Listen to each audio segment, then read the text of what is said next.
오늘은 안식일에 손 마른 사람을 고치시다, 이런 제목입니다. 따라합시다. 안식일에 손 마른 사람을 고치시다. 그래서 안식일에라고 하는 말을 빼면 이것은 뭐 전혀 문제가 되지 않습니다. 그런데 이제 안식일에 고쳤다고 하는 것 때문에 이제 바리새인 서기관들과 논쟁이 벌어지는 것이죠. 어제는 예수님께서 안식일의 주인으로서 안식일 준수가 형식주의가 돼서는 안 된다. 아무리 중요하긴 하지만 본질에서 벗어나서는 안 된다. 그런 말씀을 했고요. 오늘은 안식일에 적극적으로 어떤 일을 해야 되나 하는 말씀을 주시고 있습니다. 어제 이 안식일에 대한 내용을 좀 정리하다 보니까 지면도 그렇고 시간도 그래서 이 바리새인과 서기관에 대한 이야기를 좀 못했는데요. 바리새인에 대한 이야기, 서기관 이야기를 좀 먼저 하고 본문으로 들어가겠습니다. 바리새인, 서기관들은 예수님하고 계속 부딪힙니다. 예수님이 하시는 말 하나하나 꼬투리 잡고, 또 성경 말씀 보면 이렇게 잘 엿보아요. 또 도대체 무슨 말을 하나, 또 어떤 일을 하나 계속 엿보는 일을 합니다. 이유는 고발하려고, 흠을 잡아가지고 고발하려고 그렇게 하거든요. 예수님에 대해서 그렇게 사모하는 마음을 가지고 은혜 받기 위해서 나오는 사람도 있는데, 어떤 사람들은 또 예수님을 죽이려고 그렇게 하는 사람도 있습니다.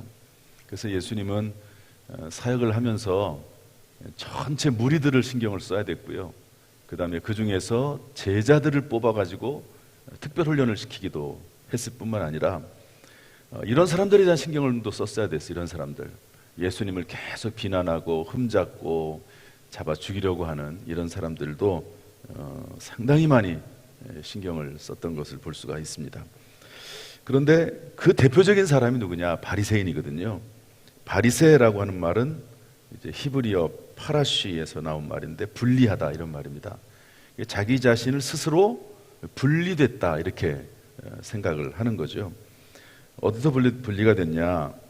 이 사람들은 모세 율법을 엄수하고 유대 종교나 세속의 영역에서도 하나하나 이렇게 구체적으로 율법의 규례들을 제정하는 사람들입니다.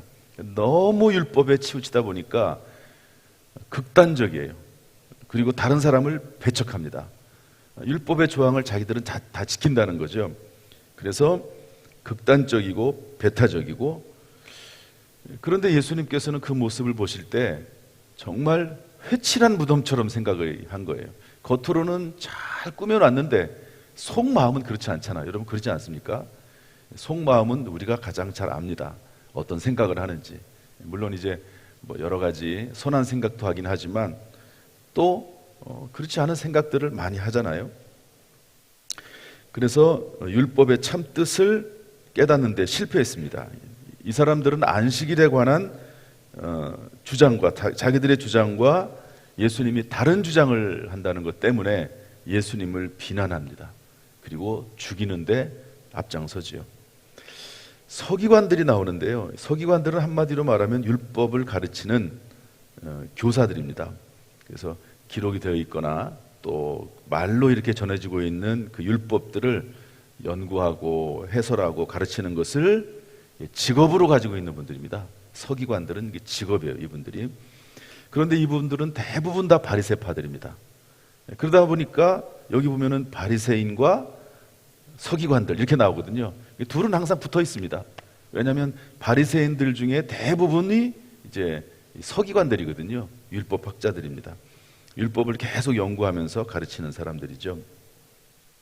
율법의 근거에서 예수님을 바라봤기 때문에 예수님을 제대로 이해하지 못했습니다. 오히려 비난했고 심지어는 십자가에 못 박아 죽이려는 일에 아주 적극 가담한 사람들이 서기관들이라고 볼 수가 있습니다.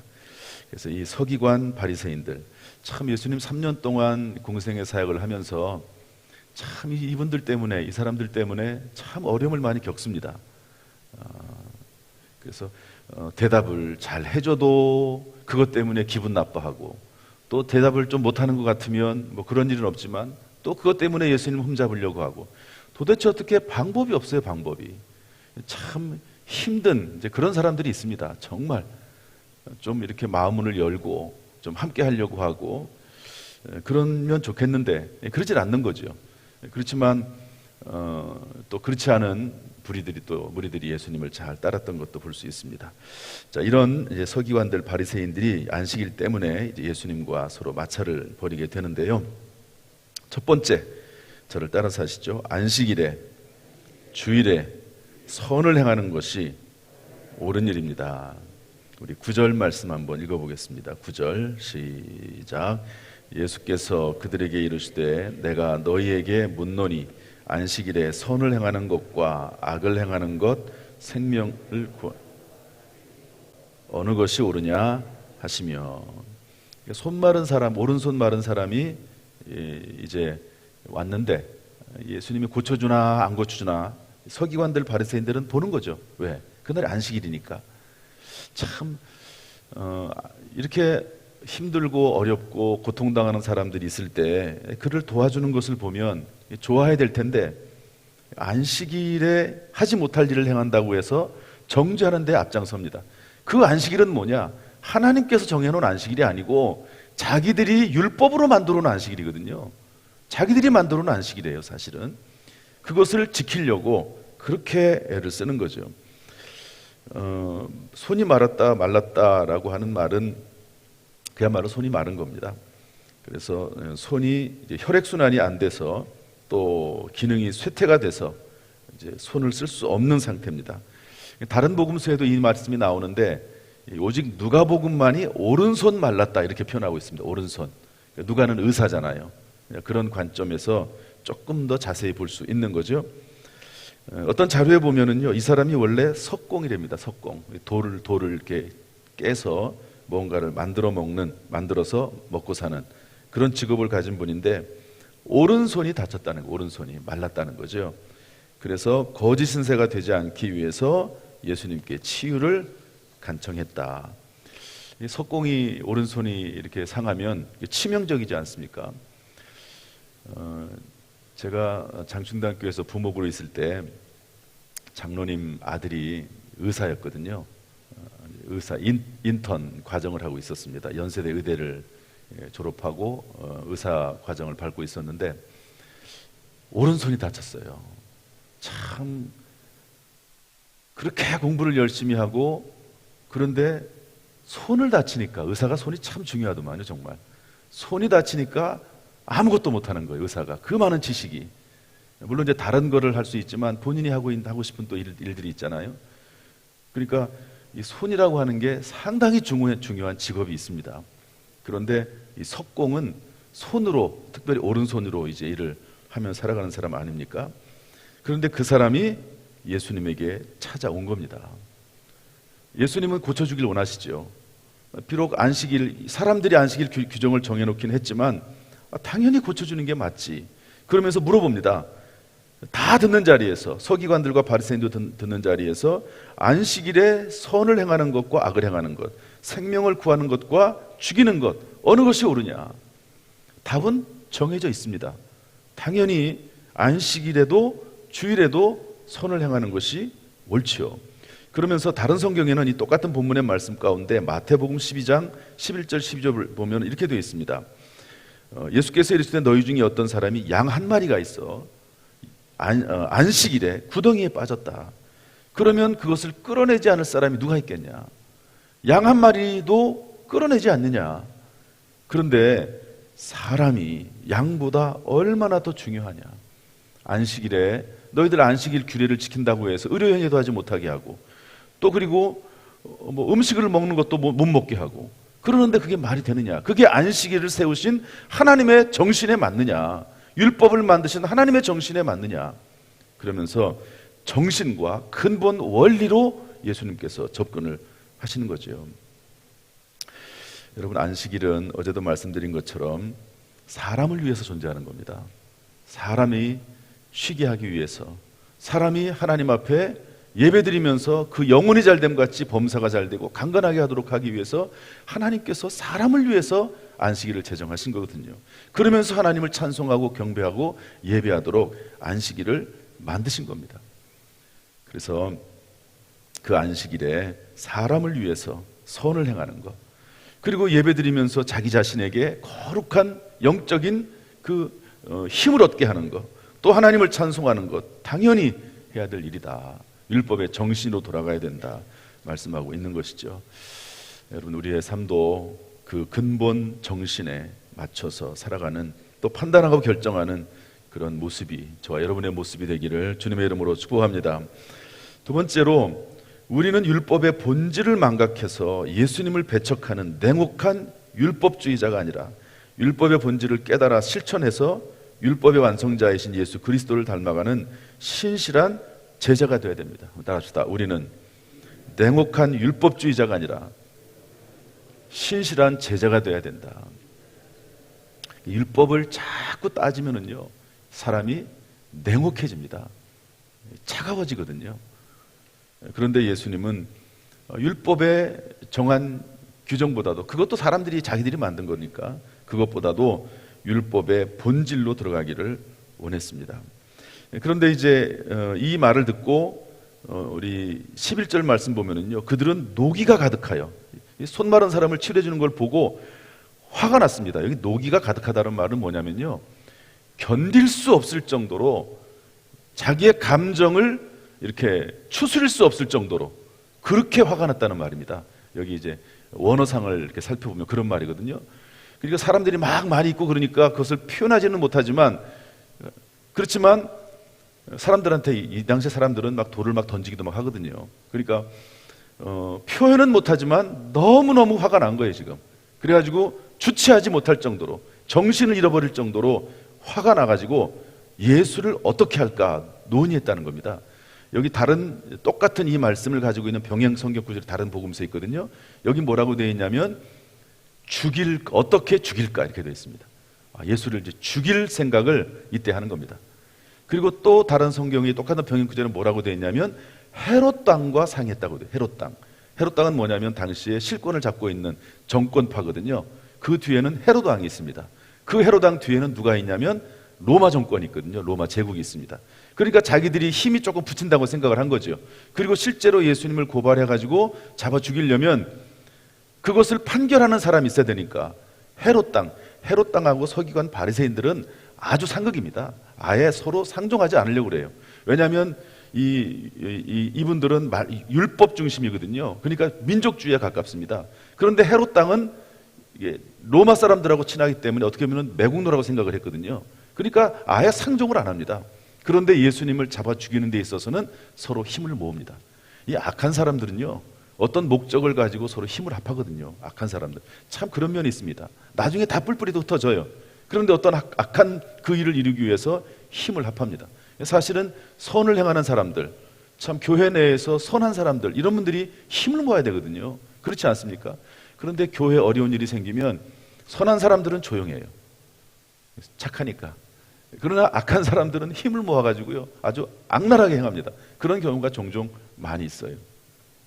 그래서 제가 아는 어떤 목사님이 계신데 이런 얘기를 하더라고요. 그분은 제자훈련을 시킨대요.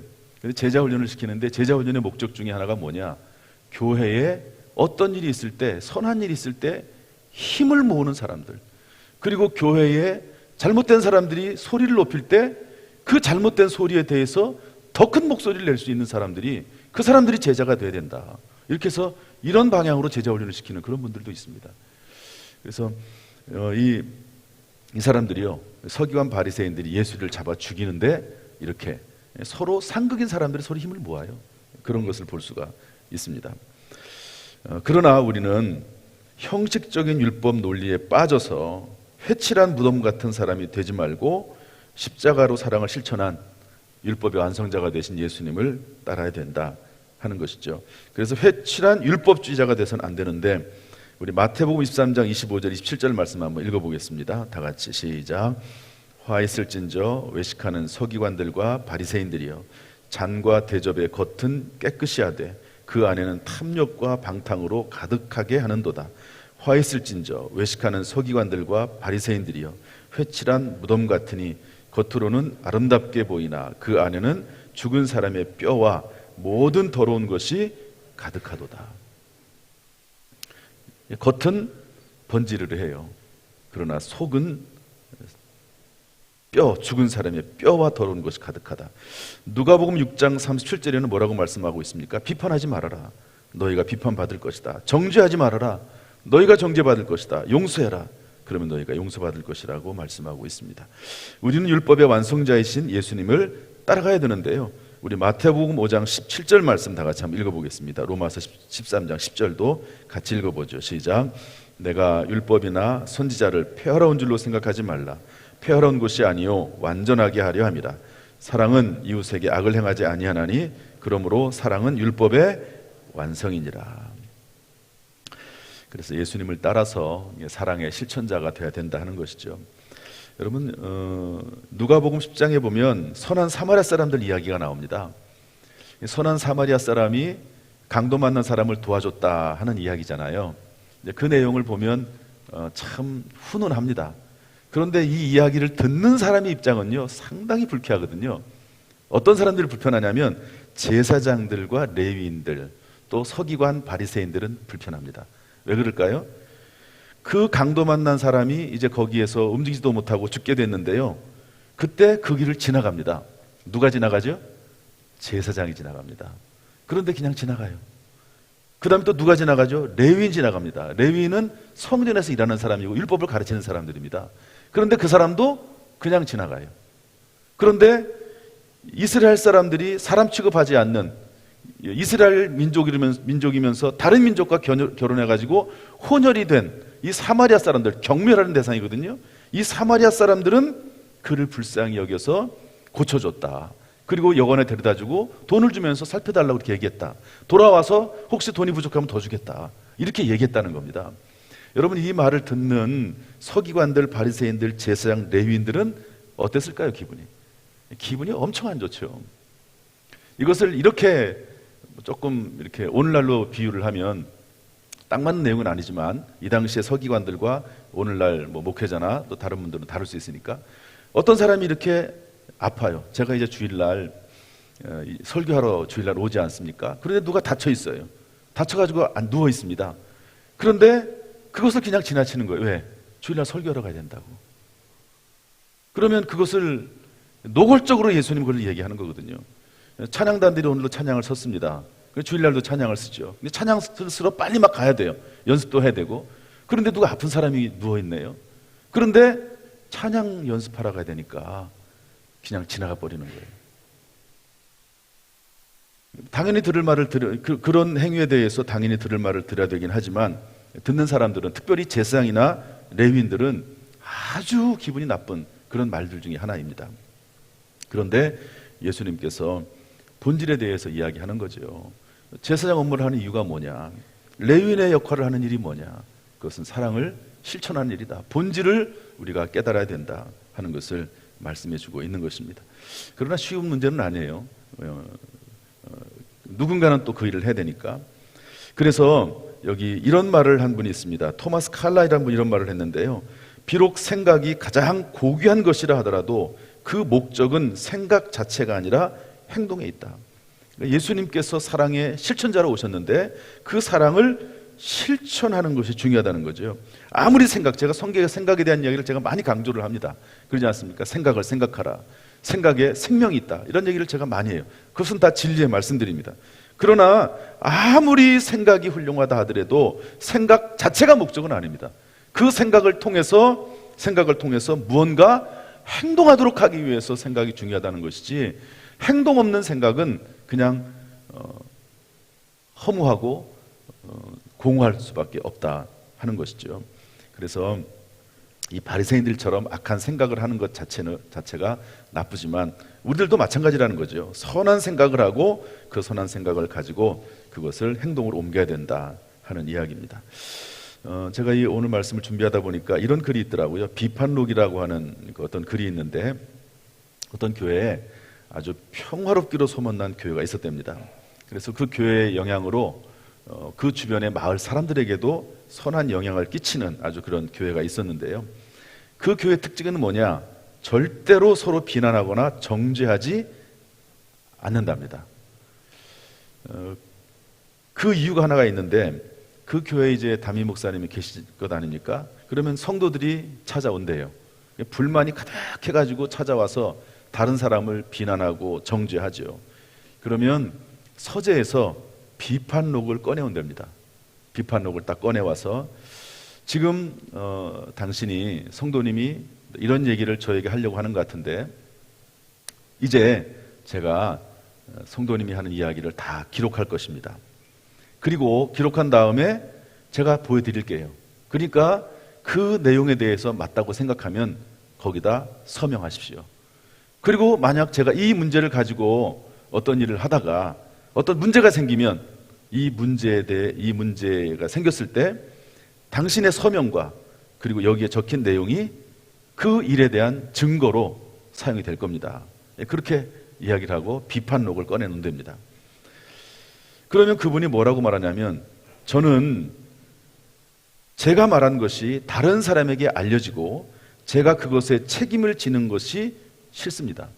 저는 서명하지 않겠습니다. 라고 그 자리를 떠난답니다. 그 결과 그분이 그 교회에서 40년을 목회를 했는데요.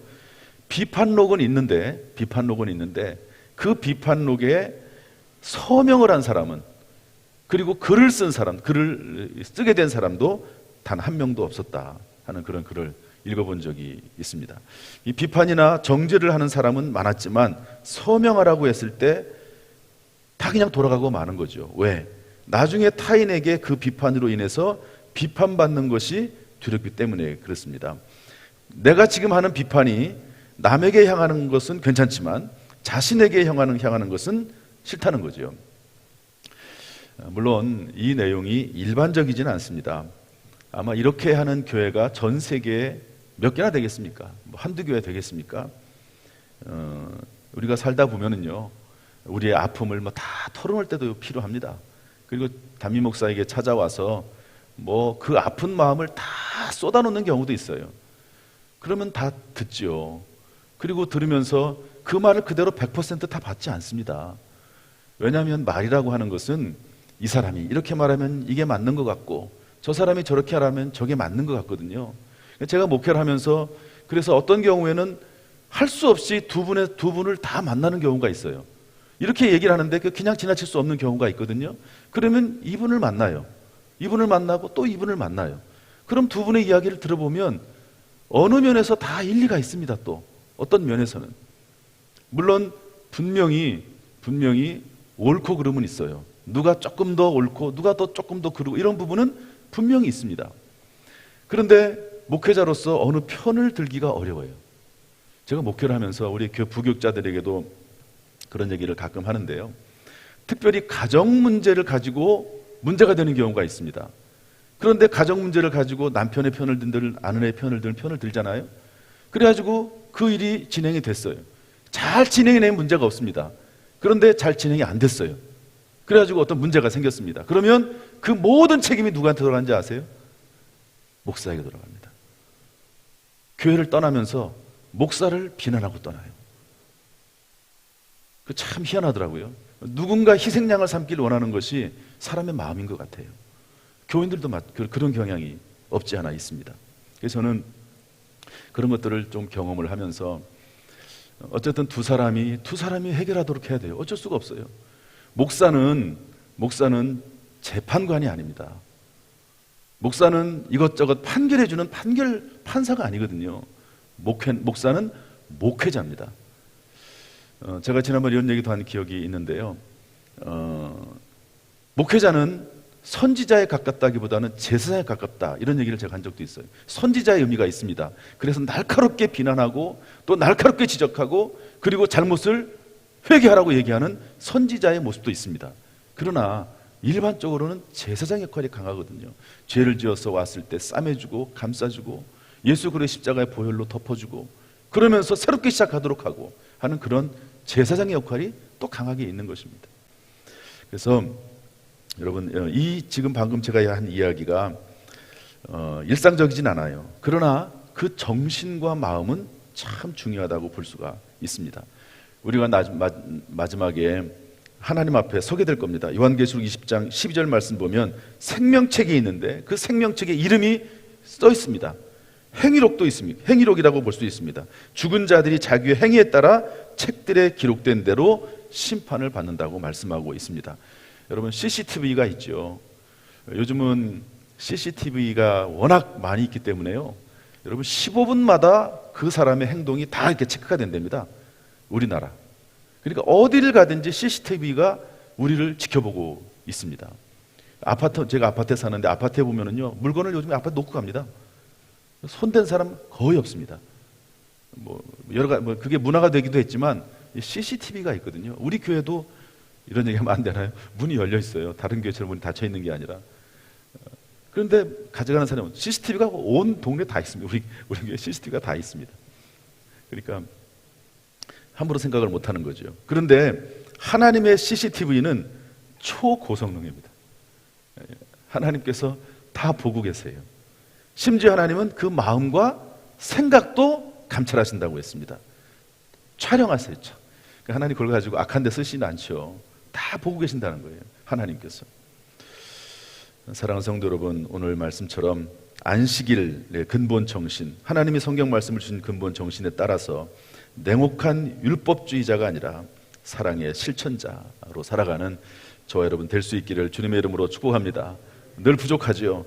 조금이라도 본받기 위해서, 그것도 안 될 것 같으면 흉내라도 내는 저와 여러분 될 수 있기를 주님의 이름으로 축원합니다. 하나님께서 그 마음만이라도 기억하시고 은혜 베풀어 주시기를 주님의 이름으로 축원합니다.